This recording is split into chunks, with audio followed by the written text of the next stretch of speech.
Okay, so this is step 3 of how to wallpaper a small bathroom. And I want to show you how you start. Where do you hang the first sheet of wallpaper? A lot of people who never hung wallpaper before will start in a corner simply because wallpaper has a straight edge to it. Well, you don't want to start in the corner, okay? So we have a penetration in the surface. What is a penetration? That's a penetration. You have wall and then you have an opening. So I'm going to refer to this as a penetration. That's another penetration, the electrical box. And any other thing that interrupts the wallpaper is a penetration. So now, let's say I started in the corner, like this, okay? So I would take my pencil, sort of make a mark where the piece of paper would end. Now look what happens. Let's say that wallpaper, for argument's sake, ends up right here, okay? So we have a piece of paper that ends up, do you see the ridiculousness of this? If you were to make that mistake?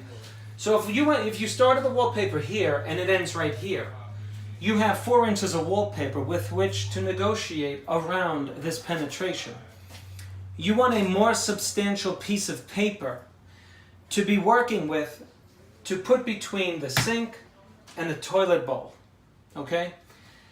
So that the thinner the piece of paper, the more chance you have to rip it and to cause an ugly separation horizontally. So if I were to be working with a small strip of paper because I didn't lay out the paper correctly, you tend to overstretch it, it tears, it looks terrible. So ideally, here's what we want.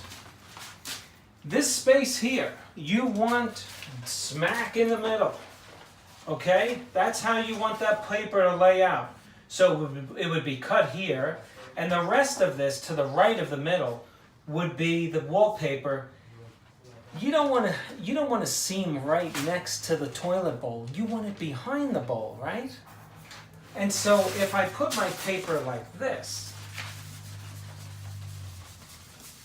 in fact, I'm going to start my layout right here, because this is where I want my wallpaper.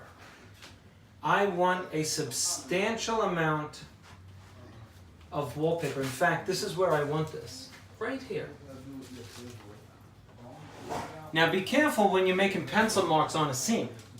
You want to cover the pencil mark with the wallpaper. If it lands on the seam, you're going to be negotiating around a black mark right at the seam, so you don't want that. This is light colored wallpaper, and it's nice and thick, but if you're not a good wallpaper hanger and you have a little fracture in your seams, well, you're going to see pencil marks. Okay, enough said on that. So now there's my starter. Now where else does this go? Let's see.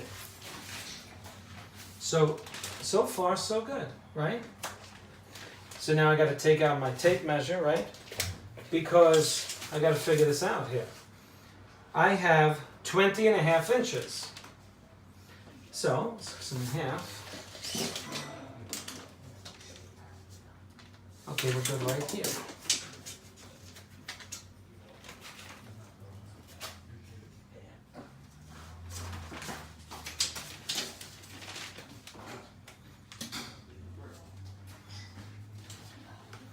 Where did I make my mark?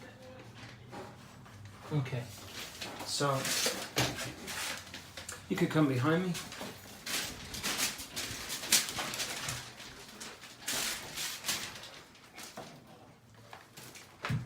So far, I'm liking the layout. I'm liking it. And I just want to make sure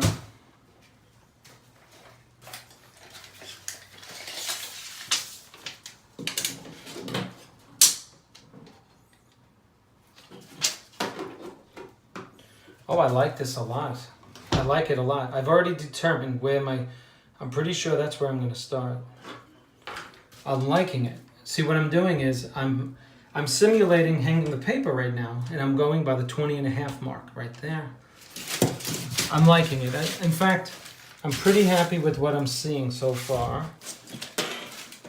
Just guesstimating here. not exact. Yeah, I'm very happy with it. Okay, so I will end this in a corner. I will end this, now I'm not going to end my wallpaper over here. Everyone's going to see this corner. You see my pattern. My pattern is, it's got to match, okay? So, when you have a matching pattern, which we do here, where would you end the wallpaper? Well, you want to end it in a most inconspicuous area. And right now, the most inconspicuous area is the shortest distance from the ceiling to the lowest surface which a 21.5 sheet of paper will hang, which if you turn the camera around and show them this area over this is where you want to end your paper, right in this corner, okay? So that's where I'm going to end it, so that the pattern, where it doesn't match, I only have a short distance of mismatch rather than a whole wall. You get the picture? And so, and depending on the pattern, sometimes you can actually overlap the paper and then cut with your knife, get a flower, and if you had a flowery pattern, just like a big rose every 15 inches, you might want to do one of these, a serpentine, so that it looks like it matches, and actually it comes out very nicely. Okay, so this is part 3 on how to wallpaper a small bathroom. Okay, just hit the red button.